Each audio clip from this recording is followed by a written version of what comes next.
Pendant plus de 30 ans, Parker Schnabel a extrait de l'or tandis que des millions de téléspectateurs suivaient son parcours à la télévision. Semaine après semaine, les caméras suivaient les bottes boueuses, les installations de lavage rugissantes et le travail incessant de la vie dans les champs aurifères.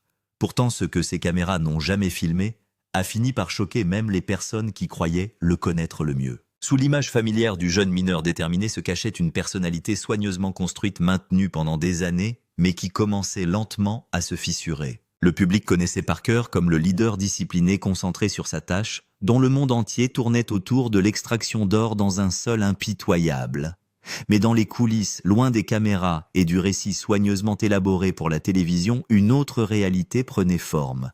C'était une vie parsemée d'ambitions cachées, d'investissements privés et de choix qui ne correspondaient pas à l'image à laquelle le public avait fini par faire confiance. Aujourd'hui, alors que la vérité commence à faire surface morceau par morceau, elle menace de changer tout ce que les gens pensaient comprendre au sujet de celui que l'on appelait l'enfant chéri de la ruée vers l'or. Lorsque Parker est apparu pour la première fois à la télévision, il est rapidement devenu l'un des visages les plus reconnaissables de la télé-réalité moderne.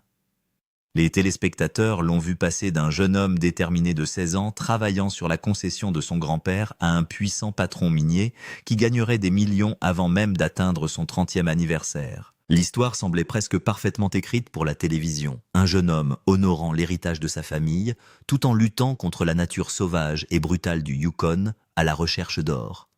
C'était simple, inspirant et incroyablement facile pour les téléspectateurs d'y croire. Mais les histoires racontées à la télévision révèlent rarement toute la vérité. Dans les coulisses, la vie de Parker hors caméra était très différente de celle que le public était invité à regarder. Alors que l'émission le présentait comme un bourreau de travail infatigable, entièrement dévoué à l'exploitation minière, la réalité était bien plus compliquée et bien plus soigneusement gérée. Loin des projecteurs, Parker vivait tranquillement une vie tout à fait différente. Cette seconde existence était remplie d'affaires de relations personnelles et d'entreprises ambitieuses qui allaient bien au-delà des limites boueuses d'une concession aurifère. C'était un monde qui se construisait discrètement dans l'ombre alors que les téléspectateurs croyaient avoir une vue d'ensemble. Si le public avait eu connaissance de ces activités plus tôt, sa perception de Parker aurait pu être très différente. Les premiers indices indiquant que quelque chose d'inhabituel était en train de se produire ne sont pas venus d'enquêtes majeures ou de révélations spectaculaires. Ils sont apparus à travers de petits détails que la plupart des gens auraient normalement ignorés. Un message sur les médias sociaux qui ne correspondait pas tout à fait au calendrier de tournage. Des registres de propriété indiquant des achats à des milliers de kilomètres des sites miniers. Des déclarations de sociétés enregistrées sous des noms d'entreprises inhabituels. À première vue, aucun de ces fragments ne signifiait quoi que ce soit. Chaque détail semblait insignifiant lorsqu'il était considéré isolément. Mais lorsque les gens ont commencé à relier ces pièces éparses, un portrait différent a lentement commencé à apparaître. Les dossiers de vol révèlent des voyages dans des villes qui n'ont rien à voir avec l'exploitation minière. Les enregistrements d'entreprises révèlent des structures de propriété qu'il est difficile de faire remonter à Parker lui-même. Les transactions immobilières suggèrent un niveau d'activité financière bien supérieur à ce que le public croyait qu'il gagnait uniquement grâce à l'exploitation minière. Pris individuellement, ces indices sont inoffensifs. Mais ensemble, ils suggèrent quelque chose de bien plus intrigant. Ils laissent entrevoir un homme qui entretient soigneusement deux versions complètement distinctes de sa vie. Les proches de Parker connaissaient des bribes de la vérité, mais même eux comprenaient rarement l'ampleur de ce qu'il faisait. Son équipe de mineurs voyait une version de lui, le patron intense et exigeant, entièrement concentré sur la production d'or. Sa famille en voyait une autre, quelqu'un façonné par la tradition et la loyauté à l'égard de l'héritage de l'exploitation minière. Et le public de la télévision voyait encore une autre version soigneusement éditée et emballée pour le divertissement. Au fil du temps, Parker est devenu remarquablement habile à garder ces mondes séparés les uns des autres. Chaque cercle de personnes autour de lui ne comprenait que la partie de sa vie qu'il leur permettait de voir. Pendant des années, ce cloisonnement a fonctionné presque parfaitement. Très peu de gens ont remis en question l'image qui avait été construite autour de lui. Après tout, Parker jouissait déjà de la célébrité de l'argent et du respect dans le monde minier. Ce qui soulève une question troublante. Pourquoi quelqu'un qui possède déjà tout cela éprouverait-il le besoin de cacher des pans entiers de sa vie? La réponse qui émerge peu à peu va bien au-delà de la vie privée. Elle touche à des millions de dollars d'investissement, à des réseaux d'affaires complexes, à des partenariats secrets et à une stratégie soigneusement calculée pour protéger une image publique devenue extrêmement rentable. Parker Schnabel ne se contentait pas d'extraire de l'or de la terre. À bien des égards, il tirait quelque chose de tout aussi précieux du public qui le regardait. Sa confiance, sa loyauté et sa conviction que ce qu'il voyait à l'écran représentait une réalité authentique et non filtrée. La révélation de sa vie cachée n'est pas arrivée d'un seul coup, mais s'est déroulée graduellement comme des vagues qui s'élèvent vers une plus grande tempête. Chaque nouveau détail soulève de nouvelles questions et révèle des couches plus profondes de complexité. Une fois que l'on a compris comment ces deux mondes s'entrecroisent, il devient impossible de regarder la ruée vers l'or de la même manière. Pour comprendre comment la double vie de Parker s'est développée, il convient de revenir au début de son histoire. Parker Schnabel est né en 1994 dans la petite ville de Haines, en Alaska, un endroit où l'exploitation minière n'était pas simplement une industrie, mais une tradition familiale. Dans sa famille, l'or était plus qu'une marchandise enfouie dans le sol, c'était un mode de vie transmis d'une génération à l'autre. Son grand-père John Schnabel avait exploité la célèbre mine Big Nugget pendant des décennies. Parker y a passé une grande partie de son enfance absorbant les rythmes du monde minier, bien avant que la plupart des enfants de son âge ne comprennent ce qu'impliquait le travail. À l'âge de 5 ans, il apprenait déjà à utiliser des machines lourdes sous une supervision attentive. À l'âge de 10 ans, il comprenait les techniques d'exploitation des placés, mieux que beaucoup d'adultes entrant dans le secteur pour la première fois. Pour Parker, l'exploitation minière n'a jamais été un emploi temporaire ou un passe-temps d'été. C'est la voie dans laquelle il est né un héritage qui comporte à la fois des opportunités et d'énormes responsabilités. Cette responsabilité est arrivée plus tôt que prévu. Alors que Parker n'avait que 16 ans, son grand-père lui a confié la direction de l'exploitation minière. Pour la plupart des adolescents, une telle pression aurait été écrasante. Mais Parker s'est épanoui dans ce rôle. Il a pris des décisions difficiles avec un niveau de confiance qui a surpris même les mineurs expérimentés qui travaillaient dans l'industrie depuis des décennies. Au cours de sa toute première saison à la tête de l'exploitation, il a fait preuve d'un instinct aiguisé à la fois pour le leadership et les affaires. Ses qualités ne sont pas passées inaperçues. Les producteurs de Discovery Channel étaient à la recherche de nouvelles personnalités capables d'apporter une énergie nouvelle à leur émission déjà couronnée de succès sur l'extraction de l'or. Parker semblait presque parfaitement adapté à ce rôle. Il était jeune, ambitieux et photogénique avec une histoire familiale passionnante à laquelle les téléspectateurs pouvaient immédiatement s'identifier. Plus important encore, il représentait la continuité d'un héritage que les téléspectateurs trouvaient inspirant. Une fois que les caméras ont commencé à le suivre, son ascension vers la célébrité s'est faite à une vitesse surprenante. Presque du jour au lendemain, Parker est passé d'un adolescent laborieux de l'Alaska à une figure reconnaissable suivie par des millions de personnes dans le monde entier. Mais la célébrité s'accompagne d'attentes et les producteurs de télévision savent exactement ce que le public veut voir. Les téléspectateurs ont soif d'authenticité, ou du moins le sentiment que ce qu'ils regardent c'est authentique. Ils voulaient que Parker apparaisse comme le jeune mineur infatigable dont l'existence entière tournait autour de la recherche de l'or.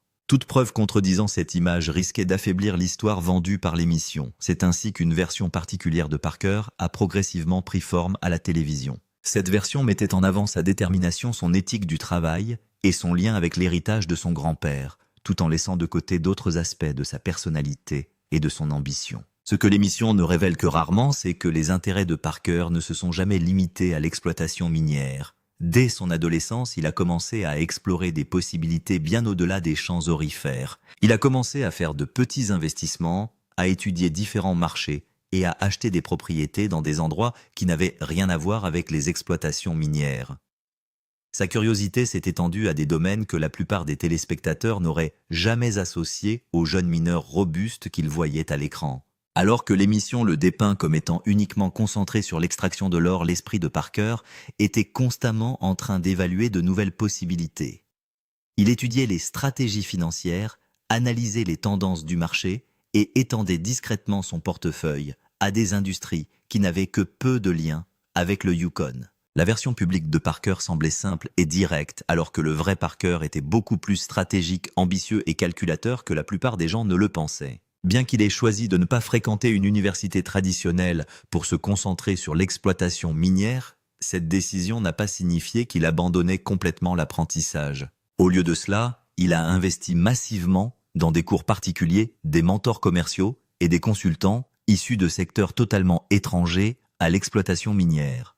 Il a étudié le développement immobilier, exploré les marchés des crypto-monnaies, bien avant qu'ils ne deviennent courants et recherché des opportunités de commerce international. Il ne s'agissait pas des actions de quelqu'un qui se contentait d'exploiter une mine d'or, mais des mesures calculées de quelqu'un qui se préparait à construire quelque chose de beaucoup plus grand. Les amis qui ont connu Parker à ses débuts se souviennent d'une facette de lui que les téléspectateurs ne voient que rarement. Il était fasciné par la technologie, profondément curieux de l'économie mondiale, et lisait constamment des livres sur l'entrepreneuriat et la stratégie d'investissement. Il pouvait passer des heures à discuter de la gestion des risques des fluctuations du marché et de la planification financière à long terme.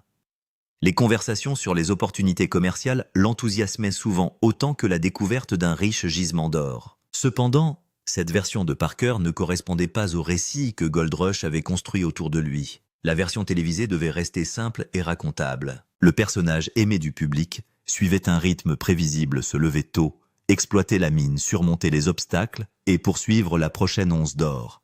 Le vrai Parker opérait sur un horizon beaucoup plus large. Il comprend que l'émission de télévision lui a donné quelque chose d'extrêmement puissant. La célébrité elle-même est devenue un outil. Et tandis que des millions de téléspectateurs le regardaient chercher de l'or dans les étendues sauvages du Yukon, Parker utilisait discrètement cette célébrité pour construire un empire commercial bien au-delà des frontières du monde minier.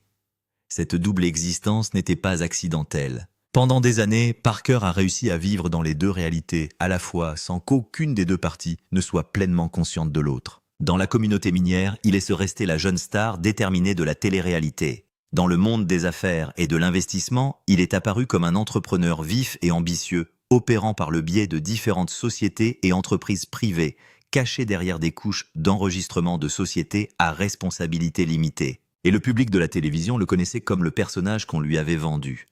Mais garder deux vies séparées exige une vigilance constante, un timing parfait et une énorme quantité d'énergie.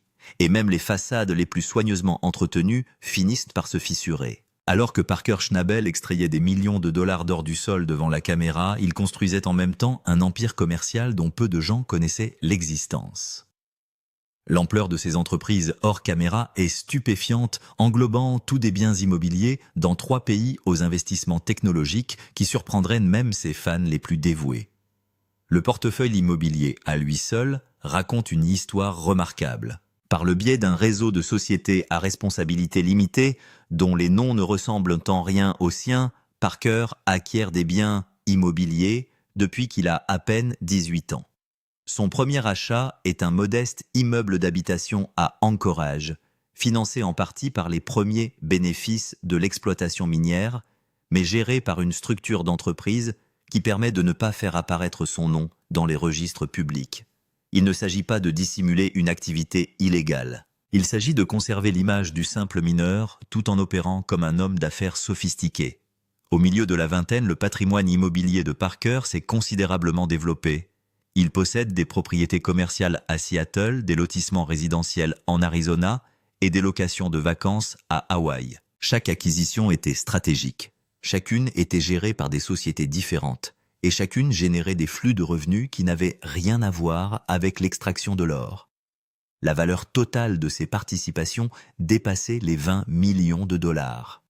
Pourtant, l'émission de télévision l'a dépeint comme quelqu'un dont toute la vie financière tournait autour des opérations minières saisonnières. Mais l'immobilier n'était qu'un début. Parker était également devenu un investisseur précoce dans plusieurs startups technologiques, en particulier celles qui se concentraient sur la technologie minière et l'équipement d'arpentage géologique.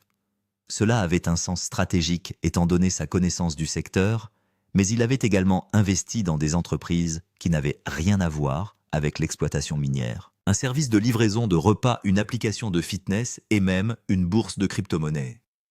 Il ne s'agissait pas non plus de petits investissements. Dans plusieurs cas, il a investi des sommes à 6 chiffres en prenant des participations importantes et en rejoignant parfois des conseils consultatifs dans le cadre d'accords exigeant la confidentialité. Les investissements dans les crypto-monnaies méritent une attention particulière, bien avant que le Bitcoin ne devienne un sujet de conversation courante. Parker avait commencé à accumuler des actifs numériques. Selon des sources familières avec son portefeuille, il avait investi massivement dans le Bitcoin lorsque celui-ci s'échangeait à moins de 1 000 $ par pièce et s'était diversifié dans l'Ethereum et plusieurs autres crypto-monnaies. En 2024, ses avoirs s'étaient appréciés jusqu'à atteindre des valeurs qui, selon certaines estimations, dépassaient le million de dollars. Pourtant, à la télévision, Parker était dépeint comme quelqu'un qui comprenait à peine la technologie moderne, se débrouillant souvent avec des équipements de base et paraissant peu sophistiqué sur le plan technologique. La contradiction était délibérée. Parker a compris que sa valeur pour la ruée vers l'or résidait dans sa capacité à s'adapter sa nature terre à terre et le fait qu'il se concentre uniquement sur le travail traditionnel de l'exploitation minière. Révéler son portefeuille d'investissement sophistiqué et son sens des affaires compliquerait ce récit. Cela pourrait le faire paraître moins authentique, plus calculateur et potentiellement moins sympathique aux yeux des spectateurs qui admirent son prétendu dévouement simple à l'héritage de son grand-père. Il s'est également impliqué discrètement dans plusieurs opérations minières qui ne sont jamais apparues à la télévision. Alors que la ruée vers l'or suivait sa principale concession au Yukon Parker, avait simultanément exploité ou investi dans des entreprises minières au Nevada en Australie et dans certaines parties de l'Amérique du Sud. Ces opérations étaient importantes, employant des dizaines de travailleurs et extrayant des quantités considérables d'or. Certaines étaient plus rentables que ces activités minières télévisées, mais elles restaient totalement inconnues du public de l'émission. La structure de gestion créée par Parker pour ces différentes entreprises était sophistiquée à la limite du byzantin. Il employait des comptables différents pour chaque entreprise, faisait appel à des équipes juridiques distinctes et maintenait des silos d'informations stricts pour s'assurer que les connaissances d'une entreprise ne s'infiltraient pas dans les autres. Même son équipe de mineurs, les personnes qu'il côtoyait quotidiennement devant la caméra, n'avaient aucune idée de l'étendue de ses activités. Il connaissait Parker le mineur, pas Parker le magnat de l'immobilier ou l'investisseur en crypto-monnaie. Le plus surprenant, c'est que Parker était également devenu un investisseur important dans les efforts de conservation et les projets de restauration de l'environnement. Par l'intermédiaire d'un autre groupe de sociétés, il a financé des projets de restauration de rivières, de préservation d'habitats naturels et même des initiatives en matière d'énergie renouvelable. Cette philanthropie était authentique et substantielle, impliquant des millions de dollars de dons et d'investissements. Pourtant, elle est restée presque entièrement secrète, connue uniquement des organisations recevant les fonds et d'un petit cercle de conseillers. La question se pose naturellement de savoir pourquoi garder tout cela secret. La réponse est à la fois complexe et simple. Simple parce que le maintien de son image à la télévision était financièrement lucratif, générant des revenus par le biais de cachets d'endossement et du succès global de Gold Rush. Complexe parce que Parker avait développé une profonde ambivalence à l'égard de sa célébrité, l'exploitant à la fois pour des opportunités commerciales, tout en s'opposant aux contraintes qu'elle imposait à sa vie et à son identité réelle. Cet empire secret n'était pas seulement une question d'argent ou de succès commercial. Il s'agissait d'autonomie, de maintenir une version de lui-même indépendante des caméras de télévision et des attentes du public. Il s'agissait de prouver peut-être seulement à lui-même qu'il était plus que le personnage que des millions de personnes regardaient chaque semaine. Mais les empires même secrets sont difficiles à maintenir indéfiniment. Et celui de Parker était sur le point de relever son plus grand défi, double vie et entreprise cachée. La logistique de la double vie de Parker était extraordinairement complexe. Le tournage de Gold Rush dure généralement 6 à 8 mois par an, période pendant laquelle Parker doit être presque constamment devant la caméra ou au moins accessible aux producteurs.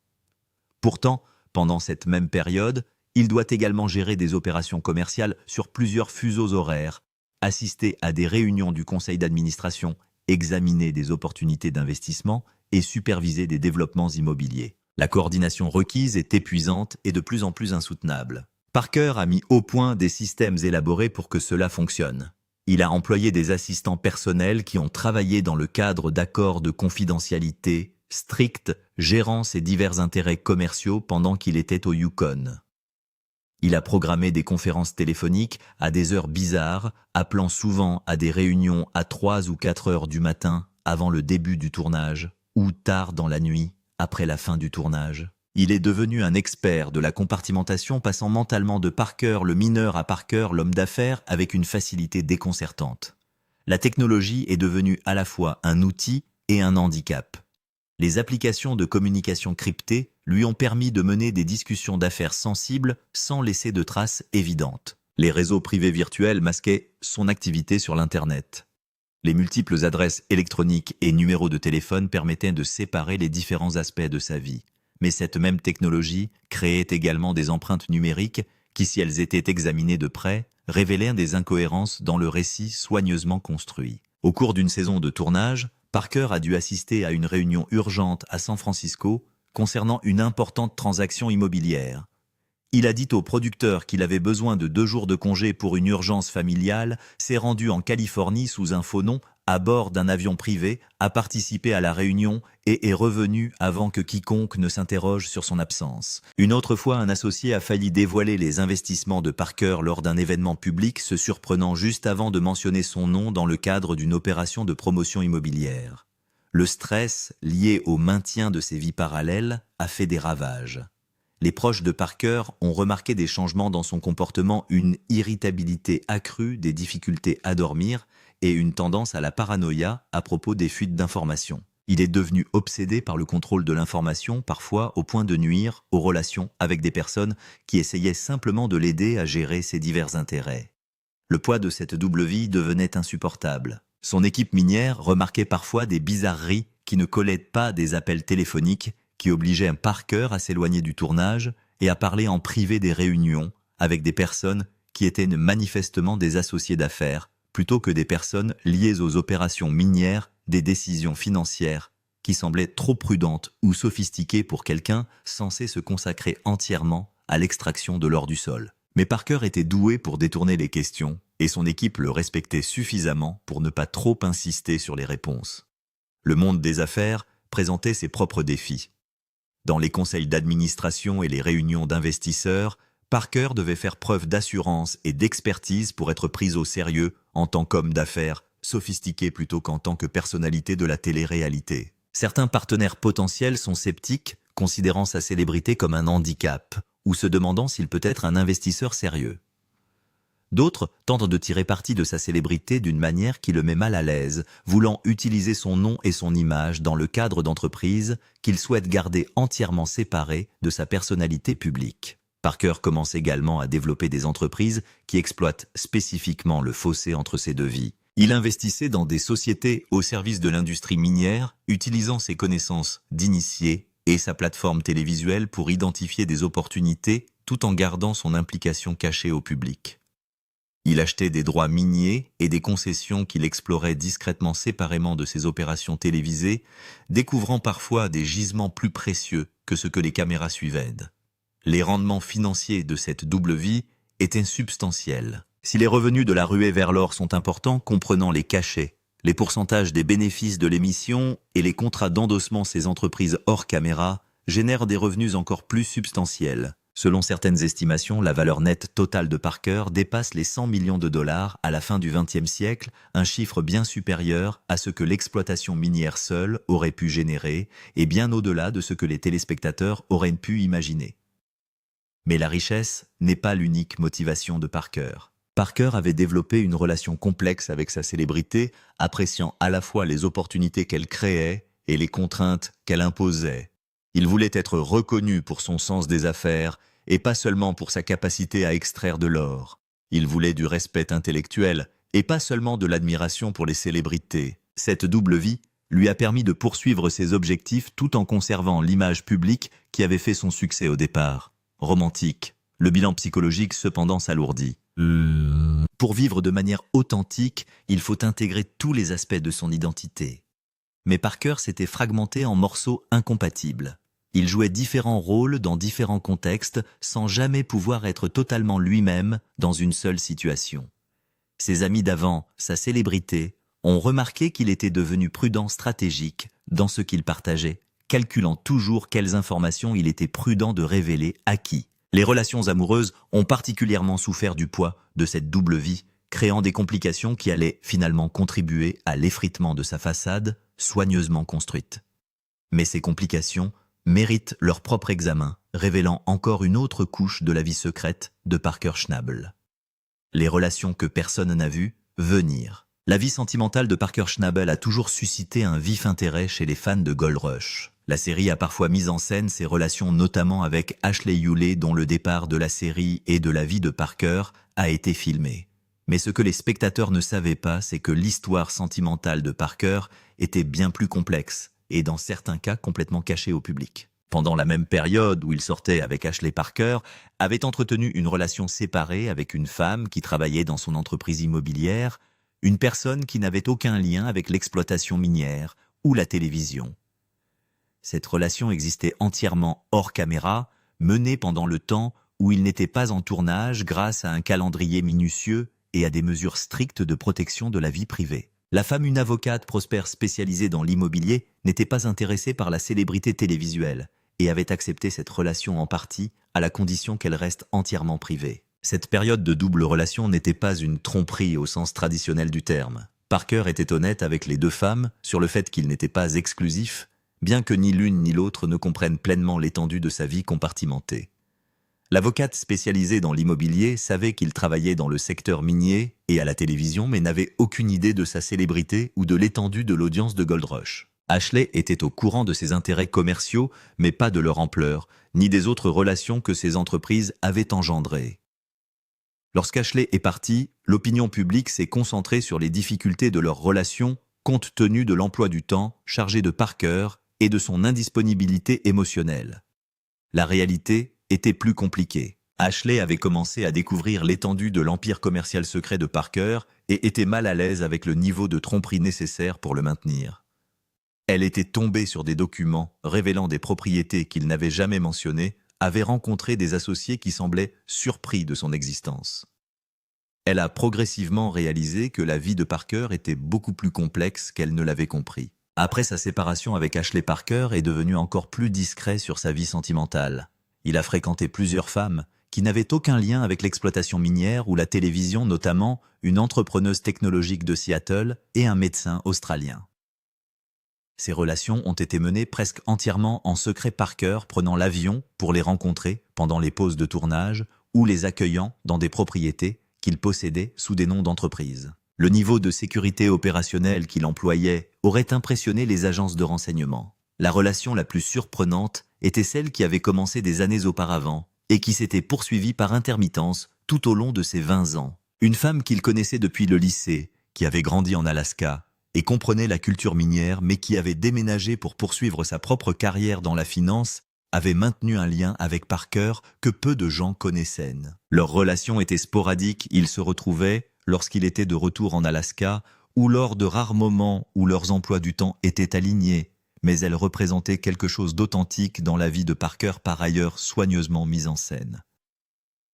Cette femme connaissait les deux versions de Parker, la personne réelle avec laquelle elle avait grandi et le personnage de télévision qu'il était devenu. Elle était l'une des rares personnes à comprendre toute l'étendue de sa double vie, parce qu'elle l'avait vu se développer depuis le début. Leur relation est compliquée par la distance, le calendrier et l'existence de plus en plus fragmentée de Parker, mais elle persiste comme étant peut-être le lien le plus authentique dans son monde par ailleurs compartimenté. L'approche de Parker en matière de relations reflète sa stratégie plus large de séparation et de contrôle. Il sépare ses partenaires romantiques de son équipe de mineurs, ses associés d'affaires de sa famille et ses divers groupes d'amis les uns des autres. Il ne s'agissait pas seulement d'une question de vie privée, mais aussi de maintenir différentes versions de lui-même pour différents publics sans jamais permettre à quiconque d'avoir une vue d'ensemble. Le coût émotionnel était important. L'intimité exige de la vulnérabilité et de l'honnêteté, mais Parker avait construit sa vie sur une gestion minutieuse de l'information et une présentation stratégique. La connexion authentique est devenue de plus en plus difficile à mesure que son réseau d'identités distinctes se complexifiait. Plusieurs relations ont pris fin, non pas en raison d'une incompatibilité fondamentale, mais parce que les femmes impliquées avaient l'impression de ne voir qu'une partie de qui Parker était vraiment, et se sentaient frustrées par les barrières qu'il maintenait. Les médias sociaux ont encore compliqué les choses. Parker avait un compte Instagram public qui projetait l'image du mineur dévoué. Pourtant, il avait aussi des comptes privés sous différents noms qu'il utilisait pour suivre des associés, suivre des investissements et maintenir des liens avec des personnes de sa vie non minières. Lorsque ses partenaires romantiques découvraient ces comptes alternatifs, cela soulevait des questions sur ce qu'il pouvait cacher d'autre, érodant la confiance même en l'absence d'infidélité. À la fin du XXe siècle, Parker avait acquis la réputation dans certains cercles d'une personne difficile à connaître vraiment. Ses associés appréciaient sa compétence, mais le trouvaient réservé. Ses amis apprécient sa compagnie, mais ressentent une certaine distance émotionnelle. Ses partenaires romantiques sont attirés par son succès et son intensité, mais ont du mal à accepter son cloisonnement et ses secrets. Il a remarquablement réussi à maintenir sa double vie, mais s'isole de plus en plus à l'intérieur de celle-ci. La situation atteint un point critique lorsque l'une des partenaires romantiques de Parker, frustrée par ses cachotteries et sentant qu'il y a des aspects importants de sa vie qu'il ne partage pas, engage un enquêteur privé. Ce que l'enquêteur découvre la choque toute l'étendue de l'empire commercial de Parker, ses multiples propriétés, ses diverses sociétés et des preuves d'autres relations. Elle l'a confronté à cette information et bien que Parker ait été en mesure d'expliquer et de fournir le contexte, la confrontation l'a forcé à reconnaître à quel point son approche était devenue insoutenable. Cet incident n'a pas été immédiatement rendu public, mais il a marqué un tournant. Parker commence à réaliser que la double vie qu'il a si soigneusement construite devient sa propre prison, limitant sa capacité à nouer des liens authentiques et l'obligeant à calculer en permanence quelles informations il est prudent de partager avec qui. La révélation qui finira par exposer sa vie secrète au public n'est pas encore arrivée. Pourtant, intérieurement, Parker commence à se demander si la façade élaborée qu'il a construite vaut la peine d'être maintenue. La révélation qui a tout changé. La révélation publique de la double vie de Parker Schnabel n'est pas le fruit d'une annonce planifiée ou d'une campagne de relations publiques soigneusement orchestrée. Elle est plutôt le résultat d'une série d'événements apparemment sans rapport les uns avec les autres qui, une fois rassemblés, ont révélé toute l'étendue de ce que Parker avait caché.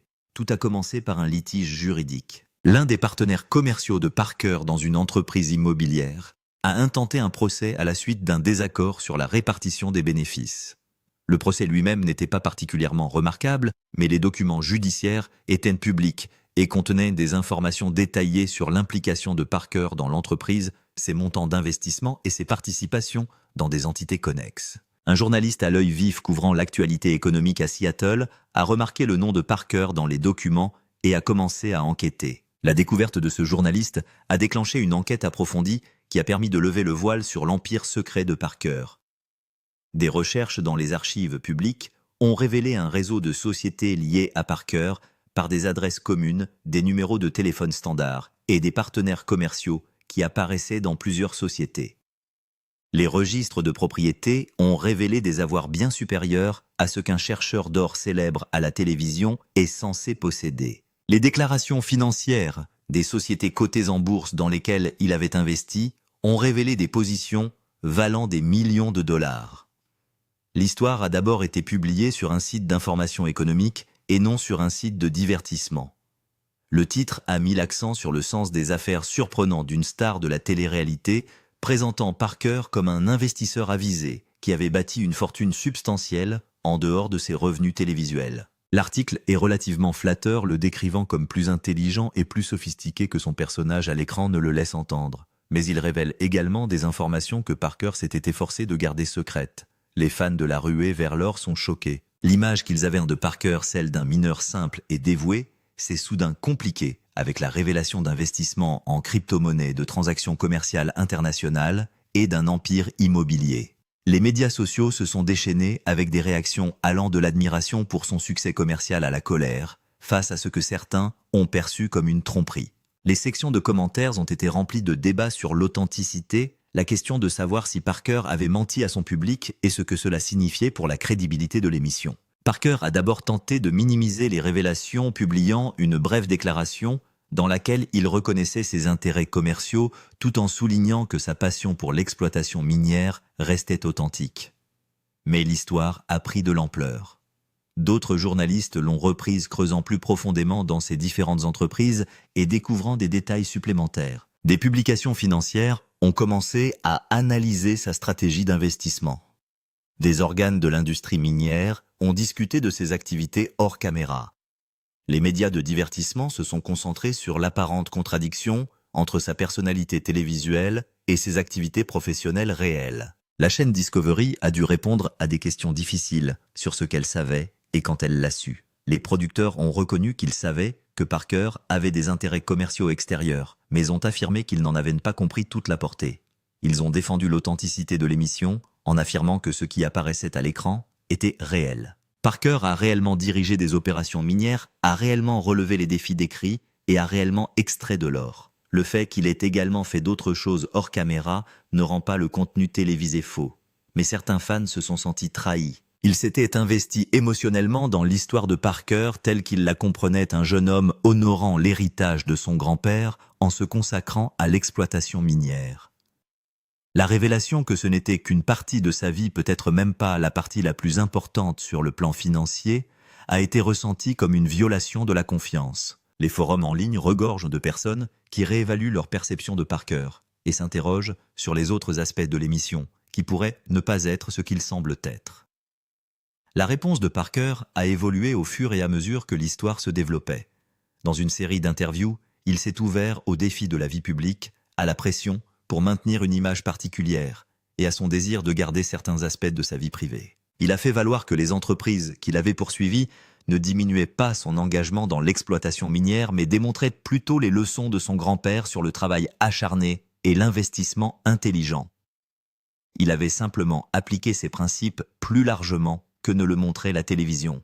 Il a également abordé les complexités de sa relation reconnaissant sans fournir de détails que sa vie romantique avait été plus privée que ce qui apparaissait dans l'émission. Il a défendu ce choix en soulignant les difficultés rencontrées par les relations publiques sous le regard de millions de téléspectateurs en utilisant sa relation télévisée avec Ashley comme exemple de la douleur que peut provoquer la diffusion de sujets intimes à l'écran. Il est intéressant de noter que l'opinion publique a commencé à évoluer au fur et à mesure que de nouvelles informations apparaissaient. Le choc initial a cédé la place à une compréhension plus nuancée. De nombreuses personnes en sont venues à considérer la réussite commerciale de Parker comme impressionnante plutôt que trompeuse. Le récit est passé d'une star de la télé-réalité prise en flagrant délit de mensonge à une star de la télé-réalité révélée comme un homme d'affaires avisé. Ses investissements dans la conservation de l'environnement une fois révélés ont fait l'objet d'une couverture médiatique favorable. Son adoption précoce de la crypto-monnaie a donné lieu à des profils dans des publications financières qui l'ont dépeint comme étonnamment avant-gardiste. L'impact de la ruée vers l'or a été complexe. Les audiences ont d'abord grimpé en flèche, les téléspectateurs curieux attendant de voir comment la série allait traiter les révélations. Les producteurs ont pris la décision stratégique d'intégrer les intérêts commerciaux plus larges de Parker dans le récit, plutôt que de continuer à les ignorer en le montrant en train de prendre des appels concernant d'autres entreprises et en reconnaissant toute l'étendue de ses activités. Cette transparence a en fait renforcé l'émission en la rendant plus authentique et moins mise en scène. Parker lui-même a semblé soulagé d'une certaine manière. Le fardeau de maintenir des vies complètement séparées avait été épuisant. Si l'exposition publique était inconfortable, elle le libérait également de la vigilance constante nécessaire pour garder ces différents mondes séparés. Il pouvait être plus ouvert sur ses intérêts, plus honnête sur ses ambitions et plus intégré en tant que personne plutôt qu'une collection d'identités incompatibles. L'impact financier est mitigé. Certains contrats d'endossement ont échoué, les entreprises s'inquiétant de la perception d'inauthenticité. Mais de nouvelles opportunités sont apparues, sa réputation d'investisseur prospère, lui ouvrant des portes dans le monde des affaires. Ces entreprises immobilières ont bénéficié d'une visibilité accrue, certaines propriétés prenant de la valeur du simple fait de la connexion Parker-Schnabel, désormais connue du public. Plus important encore, la révélation a obligé Parker à se poser des questions fondamentales sur l'identité, l'authenticité et ce qu'il attendait réellement de sa vie. Au début de la trentaine, il avait passé la moitié de sa vie sous les feux de la rampe et la majeure partie de ses 20 ans à entretenir une double vie élaborée. Le travail épuisant consistant à tout séparer était terminé, mais le défi consistant à tout intégrer dans un ensemble cohérent ne faisait que commencer. L'histoire de Parker-Schnabel nous rappelle que comme tous les médias, la télé-réalité nous montre des tranches soigneusement sélectionnées de vies beaucoup plus vastes et complexes. Sa double vie n'était pas tant une tromperie qu'un jeune homme essayant de maintenir sa vie privée et son autonomie au milieu d'un examen public constant. Aujourd'hui, Parker continue d'exploiter des mines, de bâtir son empire commercial et d'apprendre à concilier sa personnalité publique et sa réalité privée. Que pensez-vous de la vie secrète de Parker ? Ses actions étaient-elles justifiées Ou a-t-il trahi la confiance de son public? Faites-nous part de vos réflexions dans les commentaires ci-dessous et n'oubliez pas de vous abonner pour connaître d'autres histoires inédites du monde de la ruée vers l'or.